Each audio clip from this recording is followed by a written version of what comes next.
The last leaf.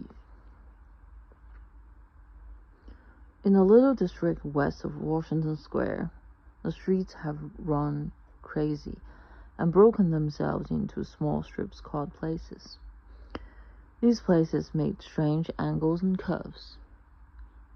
One street crosses itself a time or two.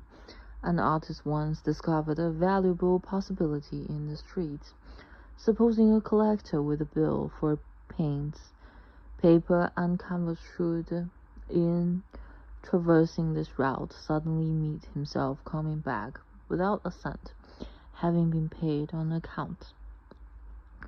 So, to quaint old Greenwich Village, the art people soon came prowling, hunting for north windows and 18th century gables and Dutch attics and low rents. Then they imported some pewter mugs and a chafing dish or two from 6th Avenue and became a colony. At the top of a squatty 3-story brick, Sue and Johnsy had their studio.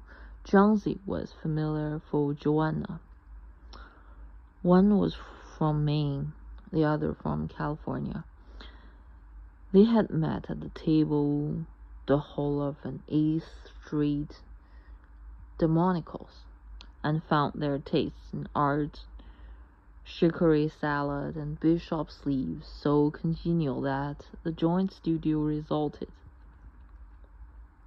That was in May. In November, a cold, unseen stranger, whom the doctors called pneumonia, stalked about the colony, touching one here and there with his icy fingers. Over on the east side, their ravager stood boldly, smiting his victims by scores, but his feet trod slowly through the maze of the narrow and moss-grown places. Mr. Pneumonia was not what you would call a chivalric old gentleman.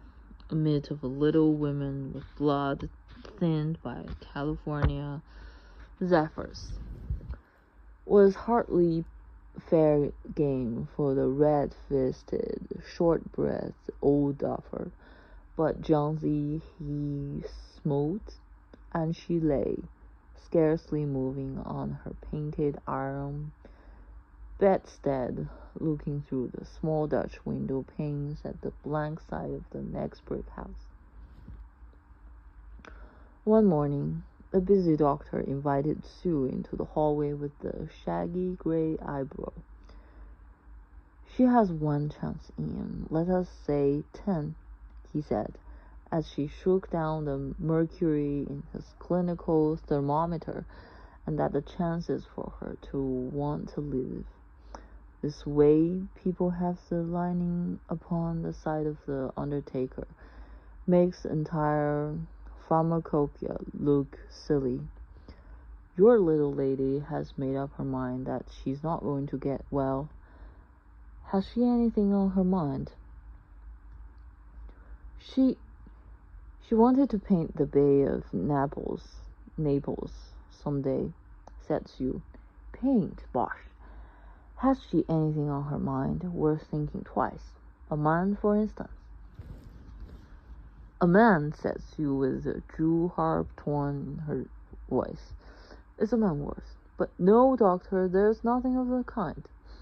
Well, it's a weakness then, said the doctor. I will do all at science, so far as it may filter through my efforts, can accomplish. But whenever my patience begins to count the carriages in her funeral procession, I subtract 50% from the curative power of medicines. If you will get her to ask one question about the new winter styles in cloak sleeves, I will promise you a 1 in 5 chance for her, instead of 1 in 10. After the doctor had gone, Sue went into the workroom and cried a Japanese napkin to pulp. Then she swaggered into Johnsy's room with her drawing board, whistling ragtime. Johnsy lay, scarcely making a ripple under the bedclothes, with her face towards the window. Sue stopped whistling, thinking she was asleep. She arranged her board and began a pen-ink drawing to illustrate a magazine story. Young artists must pave their way to art by drawing pictures for magazine stories that young authors write to pave their way to literature. As Sue was sketching a pair of elegant horse-show riding trousers and the monocle of the figure of the hero, an Idaho cowboy, she heard a low sound, several times repeated. She went quickly to the bedside. Jonesy's eyes were open wide. She was looking out the window and counting backward. 12, she said, and a little later 11, and then 10, and 9, and then 8 and 7 almost together. Sue looked solicitously out of the window. What was there to count? It was only a bare, dreary yard to be seen, and the blank side of the brick house 20 feet away, an old ivory vine, gnarled and decayed at the roots, climbed halfway up the brick wall. The cold breeze of autumn had shrunken its leaves from the vine until the skeleton branches clung almost bare to the crumbling bricks. What is it, dear? Asked Sue.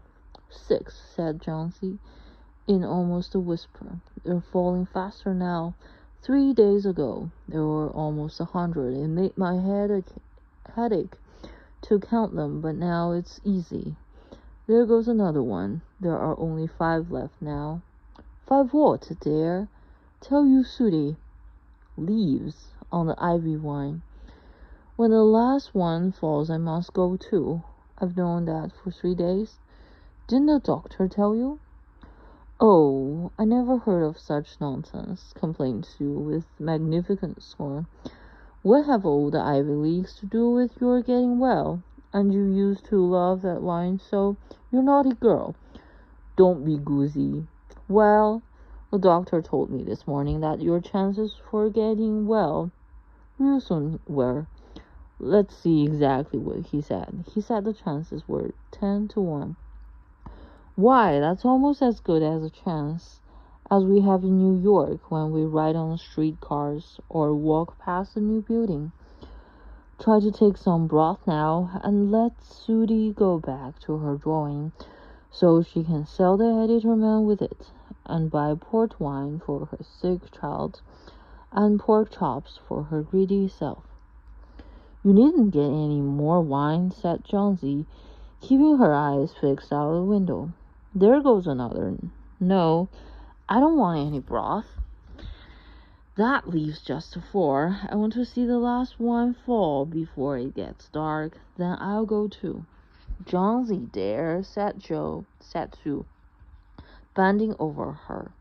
Will you promise me to keep your eyes closed and not look at the window until I am done working?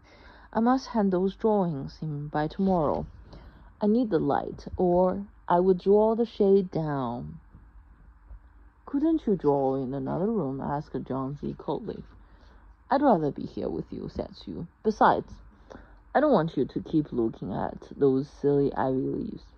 Tell me as soon as you've finished, said Johnsy, closing her eyes and lying white and still as a fallen statue, because I went to see the last one fall. I'm tired of waiting. I'm tired of thinking. I want to turn loose my hold on everything and go sailing down, just like one of those poor, tired leaves. Try to sleep, said Sue. I must call Berman up to be my model for the old hermit manor. I will not be gone a minute. Don't try to move till I come back. Old Berman was a painter who lived on the ground floor beneath them.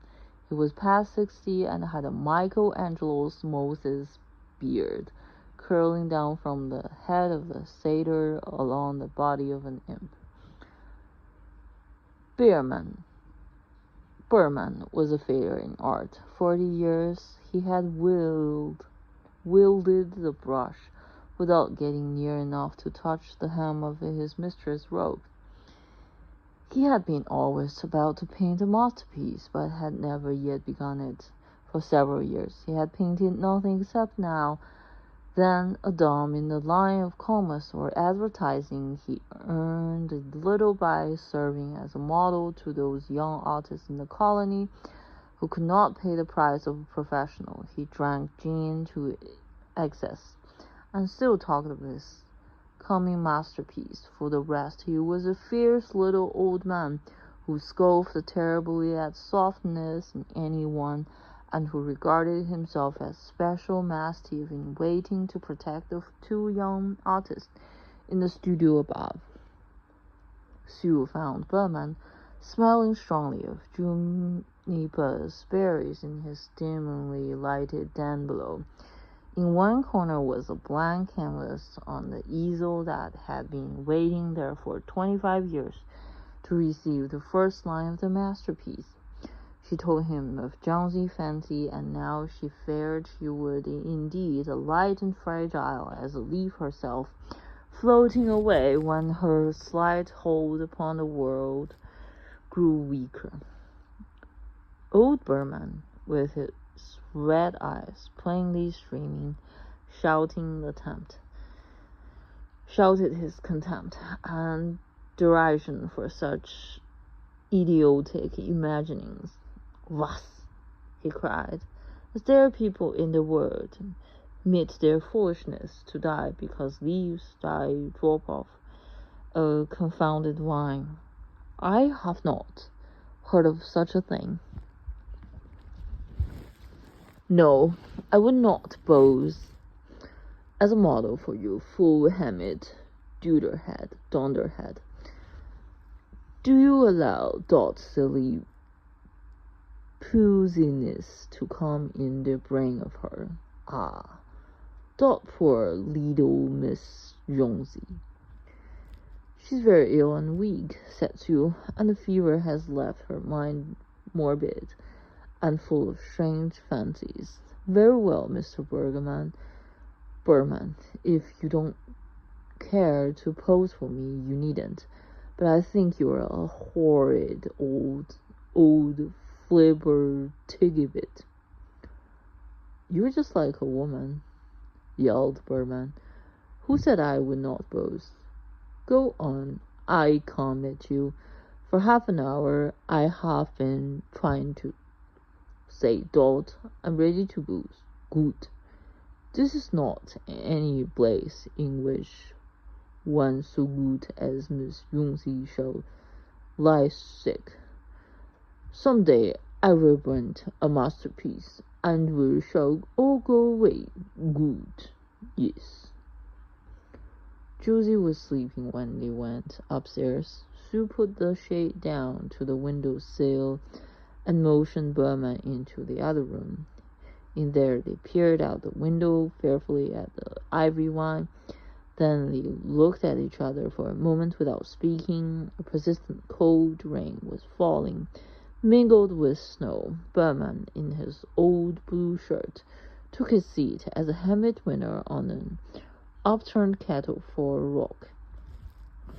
When Sue awoke from an hour's sleep in the next morning, she found Jonesy with dull, wide-open eyes staring at the drawn green shade. "Pull it up, I want to see," she ordered in a whisper. Wearily Sue obeyed. But lo, after the beating rain and fierce gusts of wind that had endured through the livelong night, there yet stood out against the brick wall one ivy leaf. It was the last one on the vine, still dark green near its stem, with its serrated edges tinted with the yellow of dissolution and decay. It hung bravely from a branch some 20 feet above the ground. "It's the last one," said Jonesy. "I thought it would surely fall during the night. I heard the wind. It will fall today, and I shall die at the same time." "Dear, dear," said Sue, leaning her worn face down to the pillow. "Think of me. If you wouldn't think of yourself, what would I do? But Jonesy didn't answer. The lonesomest thing in all world is a soul when it's making ready to go on its mysterious far journey. The fancy seemed to possess her more strongly as one by one the ties that bound her to friendship and to earth were loosed. The day wore away, and even through the twilight they could see the lone ivy leaf clinging to its stem against the wall, and then, with the coming of the night, the northern wind was again loosed, while the rain still beat against the windows and pattered down from the low Dutch eaves. When it was light enough, Jonesy, the merciless, commanded that the shade be raised. The ivy leaf was still there. Jonesy lay for a long time looking at it, and then she called to Sue, who was stirring her chicken broth over the gas stove. "I've been a bad girl, Sudie," said Jonesy. "Something has made the last leaf stay there to show me how wicked I was. It's a sin to want to die. You may bring me a little broth now, and some milk with a little port in it. And no, bring me a hand mirror first, and then pack some pillows about me, and I will sit up and watch you cook."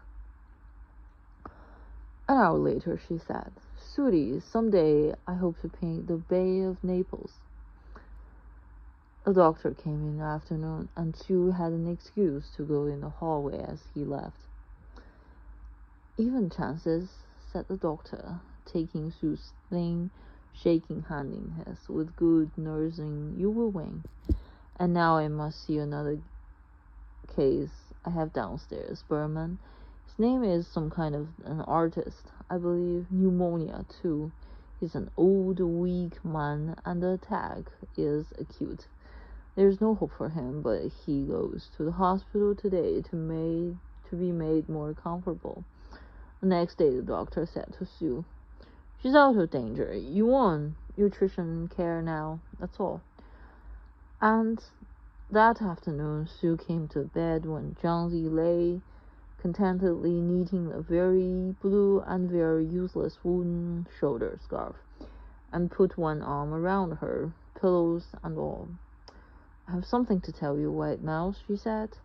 "Mr. Berman died of pneumonia today in the hospital.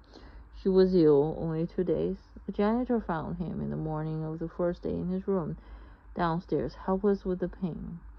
His shoes and clothes were wet through the icy cold. They couldn't imagine where he had been on such a dreadful night. And then they found the lantern still lighted, and the ladder that had been dragged from its place, and some scattered brushes, and the palette with green and yellow colors mixed on it. And look out the window, dear, at the last ivy leaf on the wall. Didn't you wonder why it never fluttered or moved when the wind blew? Oh, darling, it's Berman's masterpiece. He painted it there the night that the last leaf fell."